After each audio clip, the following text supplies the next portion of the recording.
day mga kabesti! It's me, it's Queenie Pagya. Kamusta naman kayo dyan? Ngayon, samahan nyo kami. Nandito kami sa Labella, Tagaytay Residences. Hi guys! Pasok tayo. Nandito tayo sa The Greek Pad. Room tour tayo. Matingnan nga anong itsura ng CR. Wow! Sa CR nila, may water heater, bidet, and toiletries. Nakakatuwa naman dito. May complimentary free nga sila ng water at towel. Ito nga, sarap maglibro. Ito ang living area. Cute and relaxing. Smart TV. Check. Internet. Check. Mini ref. Check. Microwave. Check. Kettle, rice cooker, espresso machine. Check. Kitchen counter. Very clean. Check. Meron na silang dito plates and utensils. At dito ako natutuwa sa hidden folding table. At ang steps niya, meron mga drawers. Tapos pagpunta mo sa taas, itong makikita mo. Ang lambot ng kama niyan, kaya tinanghali na ako ng gising. Talagang tuwan-tuwa ako dito sa kama nito. May pa-loof bed talaga siya. Ang syala at ang cozy at ang minimalist ng room na to, kaya very highly recommend. Kung ako sa inyo, dito na kayo mag-book. Tamang-tama, makakapag-unwind, relax ka dito during your stay. Ang room rates dito guys, kapag weekdays 3,000 and kapag weekend 3,500.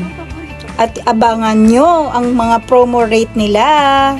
Dito mo masasabi, escape, unwind, and stay. Dito na kayo magstay, The Greek Pad. Gusto mo ba ma-experience ang The Little Santorini vibes ng South? Tara, dito na kayo, The Labella at Tagaytay. Pinaka nagustuhan ko dito guys, ang safety and security at ang very friendly neto ni Kuya Guard. Paki-comment down guys, anong naging experience nyo sa Labella Tagaytay? Dahil ako, ang sarap balik-balikan ng Labella. Sa fresh air, malamig na climate, peaceful kasi, not crowded place. At sure ako, marerelax kayo kasama ang loved one mo, family at barkada, a must visit place in the South. Ang sarap talaga magmuni-muni dito. Ito ang highlights nila, ang glass pool. Perfect for selfie and IG worthy. Every corner dito guys is napakasaya. Ito nga, feel na feel ko ang vibes talaga ng Santorini. Isa rin to sa mga gagandang highlights. Ito nga pala yung meditation chapel, meron ding edible garden at wellness hubs and spa. Ito ang Buddhi library nila guys. At makaka-free kayo ng pagbasa ng libro at pwede rin kayo bumili ng libro.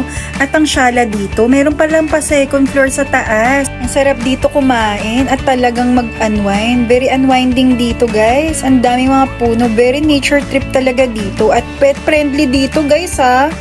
Hindi man gusto magpakita ni Daddy Love sa video namin, pero ito, nakikita nyo na rin siya sa wakas. At dahil ang sarap ng food at nagustuhan talaga namin dito sa Buddhi Library.